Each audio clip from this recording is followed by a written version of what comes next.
O trem entra em frenesi. As pessoas estão gritando, correndo pelo vagão, tentando se afastar do hospedeiro. Quase ninguém prestou atenção nela alguns segundos atrás, mas no momento em que ela explodiu, todos perceberam. Uma passageira é empurrada por outro passageiro em disparada. Alguém empurra e eles caem, soterrados sob os pés que os pisoteiam. Ao olhar para onde o apresentador estava, a passageira espera ver uma cena sangrenta no vagão. Entre as pernas que chutam e pisoteiam, percebem um manto de finos fios brancos cobrindo o chão do trem e a porta ao lado de onde a mulher estava segundos antes. São estranhos, quase como milhões de pequenos fios de cabelo que estão se espalhando. As pessoas próximas aos fios são rapidamente cobertas. As pequenas coisas brancas grudam nas roupas e sobem pelas pernas, apesar dos esforços para tirá-las. O passageiro observa horrorizado enquanto cada vez mais pessoas no trem são sufocadas por eles. E os fios continuam rastejando, chegando cada vez mais perto de onde eles estão presos. O investigador lidera sua equipe de xerifes e delegados da pequena cidade na caverna escura, seguindo uma trilha de sapatos, roupas e objetos pessoais deixados para trás. Todas as pistas indicam que todos os desaparecimentos levam a este lugar, uma caverna na floresta, a quilômetros da cidade. Enquanto avançam pela escuridão, a lanterna do investigador reflete nas paredes de pedra, até que o som de algo se movendo vem de algum lugar mais profundo na caverna. Todos congelam, esperando ouvir novamente. O ar frio na caverna fica imóvel, então algo se mexe novamente. Descendo pelo corredor rochoso, o investigador é o primeiro a sair para a câmara principal da caverna. Para sua surpresa, não há ninguém. 3 estruturas semelhantes a plantas formam pilares na sala. O investigador tem certeza de ter visto uma delas se mover pelo canto do olho, mas acha que foi só um truque de luz. Tem que ser isso, então eles olham mais de perto. Não são apenas plantas, tem mais coisa ali. Parece quase carne. Então o investigador vê algo que faz o sangue gelar. Eles passam a lanterna sobre a massa grotesca e um olho se contrai, olhando de volta. Eles encontraram as pessoas desaparecidas e de alguma forma elas ainda estão vivas. Entre as descobertas anômalas alarmantes feitas pela Fundação SCP, poucas têm consequências tão amplas e potencialmente mortais quanto o SCP-129. Desde a descoberta dos organismos, pesquisadores e especialistas nas áreas de microbiologia anômala e patologia determinaram que o SCP-129 pode ser a infecção mais perigosa do planeta. Após uma série de incidentes envolvendo um trem de passageiros em Redigido e uma onda de desaparecimentos em Redigido, a Fundação SCP tomou conhecimento de uma cepa específica de diferentes espécies de fungos. O número de variações e espécies afetadas por esse fenômeno ainda não foi divulgado, nem pelos pesquisadores da Fundação. Estima-se que existam de 2 a 3 milhões de espécies de fungos na Terra, embora apenas 155 mil tenham alguma designação formal. Não há confirmação ou indicação de exatamente quantos desses fungos são instâncias do SCP-129. A única característica comum entre as espécies afetadas é serem fungos capazes de infectar qualquer animal com membranas mucosas. Por fatores históricos combinados, grande parte da população humana e a maioria dos animais são naturalmente imunes ao SCP-129 ou conseguem resistir aos sintomas de infecção avançada. A infecção fúngica progressiva avança por 5 estágios do SCP-1, 2, 9, com sintomas que se agravam do estágio 1 ao 5. Cada estágio da infecção eleva a chance de avançar ao próximo, influenciado pela exposição constante a portadores do SCP-129 e pela resistência do indivíduo. No entanto, a resistência diminui a cada estágio, facilitando a progressão do estágio 3 para o estágio 4 e assim por diante. É provável que a maioria do mundo seja naturalmente imune a infecções por SCP-129 acima do estágio 2. Isso não se aplica a todos os organismos da Terra. No entanto, A sutileza dos sintomas iniciais torna muito difícil detectar e diagnosticar um caso confirmado de SCP-129. Pesquisadores da Fundação consideram que está muito além das capacidades de tratamento da maioria da medicina civil. Apesar da detecção precoce evitar o estágio 3, não há iniciativas para aprimorar o diagnóstico de infecções abaixo desse nível. Apesar disso, os sintomas dos 2 primeiros estágios foram observados em ambientes controlados e registrados no banco de dados da Fundação SCP, registro para SCP-129. Durante uma infecção de estágio 1, o primeiro organismo, referido como uma instância de SCP-1-2901, é introduzido em seu hospedeiro potencial e imediatamente começa a atacar suas membranas mucosas. O fungo anômalo começará a se multiplicar rapidamente. No entanto, ele faz isso de forma discreta. Sintomas de infecção por SCP-129 em estágio 1 são extremamente difíceis de detectar, se existirem. Apesar de geralmente ser assintomático, alguns infectados podem notar um cheiro fraco e persistente. Sujeitos expostos às espécies de SCP-129 descreveram o cheiro como parecido com fermento. Isso pode causar diagnósticos errados de surtos de estágio 1 em civis de qualquer gênero, como infecções por cândida. Sabe-se que essa condição fúngica gera odor semelhante, às vezes devido à produção de etanol e acetaldeído, que fermentam açúcares no corpo. O crescimento excessivo do fungo cândida pode frequentemente não ter odor. Também se sabe que certos medicamentos, especialmente antibióticos, com qualquer conteúdo de mofo, podem produzir um cheiro semelhante. A principal diferença entre infecções fúngicas progressivas e outras doenças não anômalas é como ela prepara o corpo para os estágios subsequentes da infecção. A multiplicação do SCP-1-2901 enfraquece o corpo e o sistema imunológico do hospedeiro, permitindo que o organismo fúngico SCP-1-2902 atue. Após a infecção por 2 espécies de fungos anômalos, os sintomas ficam mais visíveis, mas ainda são facilmente diagnosticados de forma errada. Uma vítima com SCP-1-2901 e SCP-1-2902 representará sintomas idênticos à nasofaringite viral aguda ou resfriado comum. Entre humanos infectados, costuma-se supor que enfrentam apenas uma doença comum, não anômala. A maioria dos civis afetados pelo SCP-129 tentará tratar sua condição com remédios caseiros, medicamentos de venda livre para resfriado e gripe ou até mesmo medicamentos prescritos.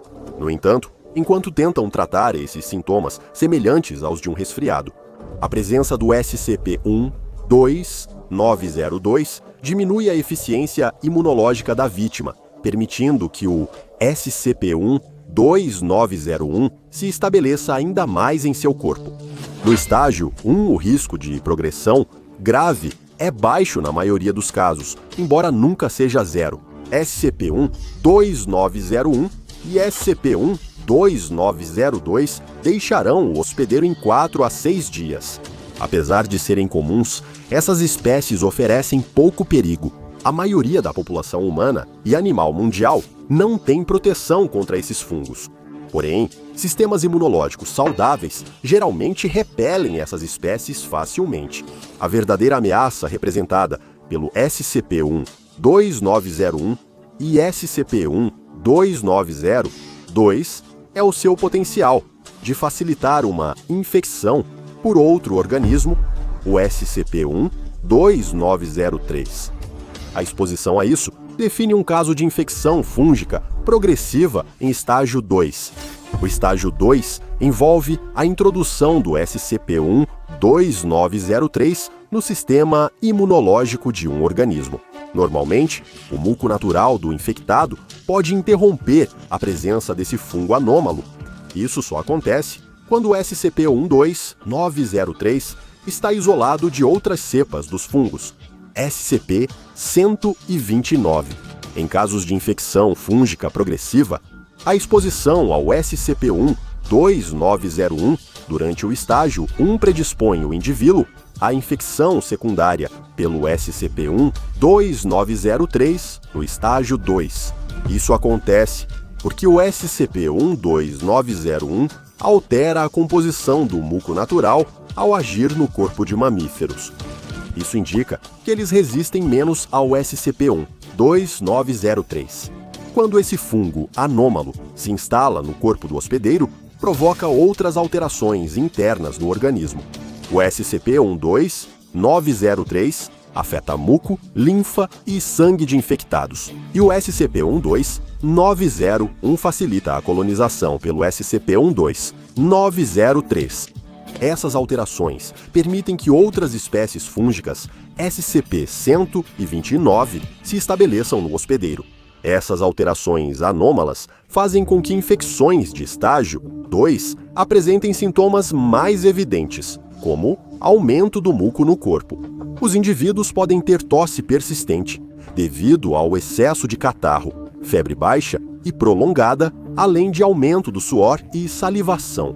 Todos esses sintomas podem, quando relatados a um clínico geral civil, ser diagnosticados erroneamente como sinusite, infecções respiratórias ou gripe. Especialistas em doenças anômalas identificaram sintomas únicos do estágio 2 da infecção por SCP-129. O primeiro é uma pessoa infectada relatar mudanças específicas em sua dieta, em particular, uma preferência repentina por consumir vegetais, em vez de outros grupos alimentares. O segundo é a reclamação de que o sujeito acha que sucos de frutas, de repente, começam a ter um gosto estranho. Isso é frequentemente notado naqueles que tentam aumentar, naturalmente, seus níveis de vitamina C para ajudar a combater o que provavelmente assumem ser um caso de gripe. A Fundação está aguardando a aprovação do Comitê de Ética para monitorar prontuários de pacientes e anotações de médicos em grandes hospitais em busca de indicadores de infecção fúngica progressiva em estágio 2. Normalmente, esse estágio e a presença do SCP-12903 duram cerca de 2 semanas, mas podem persistir até 4 meses em alguns casos. De modo geral, os sistemas imunológicos da maioria dos humanos, incluindo aqueles com saúde média, conseguem expulsar instâncias das espécies fúngicas SCP-129 e permitir uma recuperação completa. Grande parte da população já teve infecção de estágio 2 do SCP-129 em algum momento, gerando imunidade natural que permite à maioria sobreviver a esse estágio. Apesar de raros, casos podem evoluir. Pessoas com infecção fúngica inicial seguem em risco de chegar ao estágio 3. Existem 3 espécies anômalas, conhecidas por causar uma infecção de estágio 3 cada uma, com seus próprios sintomas associados à exposição, enquanto quase todos os animais, incluindo os humanos, são imunes a elas. Os estágios 1 e 2 do SCP-129 permitem que vítimas sejam infectadas com um ou mais dos itens a seguir. SCP-12904, que causa aumento da lacrimação, a produção de lágrimas, leve amarelamento dos olhos e exposição ao SCP-12905, redigido geralmente, são indicadas por informações redigidas. Também ocorre espessamento das unhas do pescoço do hospedeiro e aumento da produção de cera de ouvido. O SCP-12906 pode fazer os resíduos do infectado ficarem amarelo brilhante e surgirem pequenos grânulos. Como na exposição ao SCP-12901, há cheiro de fermento, mas ele é bem mais forte quando a vítima está infectada com o SCP-12906. A presença de qualquer dessas espécies indica estágio 3, de infecção fúngica progressiva. Nesses casos, os fungos estão tão infiltrados no hospedeiro que não podem ser tratados com medicina convencional, sendo removidos apenas por medidas extraordinárias e muito arriscadas. Se um hospedeiro for afetado pelos 3 tipos desses fungos anômalos, em poucas horas após a exposição, surgirão sintomas ainda mais graves. Esses sintomas às vezes se assemelham aos da gripe, mas em outros casos são piores deixando os infectados acamados por 3 a 5 semanas. Após esse período, a vítima parecerá ter se recuperado completamente, sem saber que as coisas estão prestes a piorar. Nessa fase, um sobrevivente de estágio 3 terá SCP-129 espalhado pelo corpo, afetando todas as funções principais. Isso indica o início do estágio 4 da infecção fúngica progressiva. Essas pessoas podem parecer mais saudáveis do que as que estão no estágio 3. Eles relatarão sentir-se saudáveis e podem parecer mais animados e enérgicos do que antes de contrair o SCP-129. Porém, internamente, as espécies fúngicas SCP-1-2901 a SCP-1-2906 terão tomado totalmente os sistemas imunológico, respiratório, circulatório, reprodutivo, nervoso central e seus redigido.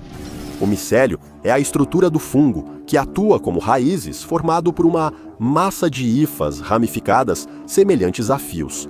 No estágio 4, o micélio das espécies SCP-129 passa a permear a pele dos infectados, substituindo grande parte dos pelos. As hifas se assemelham muito aos cabelos humanos ou pelos animais, sendo descartadas da mesma forma. Isso impede distinguir cabelo comum das raízes dos fungos anômalos sem análise detalhada. Essas hifas permitem que espécies SCP-129 se propaguem entre o hospedeiro atual e novos hospedeiros. Quem entra em contato com essas hifas tem mais de 90% de chance de desenvolver uma infecção fúngica progressiva. Indivíduos no estágio 4, além de mais suscetíveis aos fungos SCP-129, têm resistência muito reduzida a patógenos virais e bacterianos comuns. Criaturas não infectadas têm muito mais chances de sobreviver a doenças do que as com infecção em estágio 4. É por causa disso que esses hospedeiros também contraem outras infecções secundárias ou terciárias. Com sistemas imunológicos e funções comprometidas pelo SCP-129, a sobrevivência deles é gravemente afetada. Quase todas as vítimas do estágio 4 morreram em poucas semanas, com raras exceções que sobreviveram.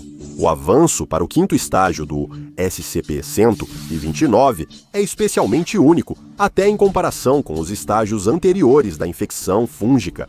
Isso ocorre principalmente porque ele não apresenta sintomas consistentes. Em todos os casos que atingem esse nível de gravidade, os sintomas do estágio 5 tendem a variar, dependendo de uma variedade de fatores. Potencialmente, até mesmo qualquer número de variáveis desconhecidas pode impactar a forma como esse estágio se manifesta nos hospedeiros. Pesquisadores da Fundação acreditam que o estágio 5 do SCP-129 é influenciado pela genética, estado fisiológico do hospedeiro e ambiente externo. Apenas o estágio 5 se assemelha ao estágio 4 entre os anteriores. Ambos tornam a doença da vítima altamente contagiosa, sendo capaz até de infectar novos hospedeiros que anteriormente demonstraram sinais de imunidade natural total. Muitos dados da Fundação SCP sobre manifestações do estágio 5 foram removidos dos registros oficiais devido à ampla disseminação das espécies do fungo SCP-129. Essa redação foi adotada para evitar pânico desnecessário entre os pesquisadores. Há pelo menos 3 casos confirmados de humanos com estágio 5 de infecção fúngica progressiva que apresentaram sintomas anômalos significativos. O primeiro incidente foi registrado em fevereiro de redigido com o local exato removido. Testemunhas em um trem relataram que uma passageira embarcou sem sintomas visíveis de infecção. Acredita-se que essa mulher contraiu o SCP-129 e evoluiu até o estágio 5. Em algum momento durante a viagem do trem entre as paradas, passageiros testemunharam a mulher expandindo-se de forma súbita e instantânea.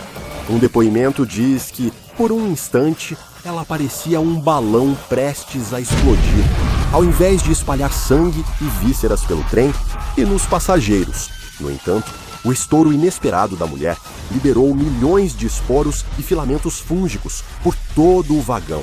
A Fundação SCP interceptou o trem de passageiros, parou entre estações e selou todas as saídas. Quando a equipe de hazmat chegou para esterilizar o trem, as superfícies internas estavam tão cobertas de esporos que pareciam ter uma camada de poeira, fixando-se em assentos, portas, corrimãos, chão do trem e nos corpos dos passageiros mortos. Quaisquer sobreviventes que tivessem sido expostos ao material fúngico anômalo e perigoso foram detidos e colocados sob quarentena obrigatória pelos agentes da Fundação.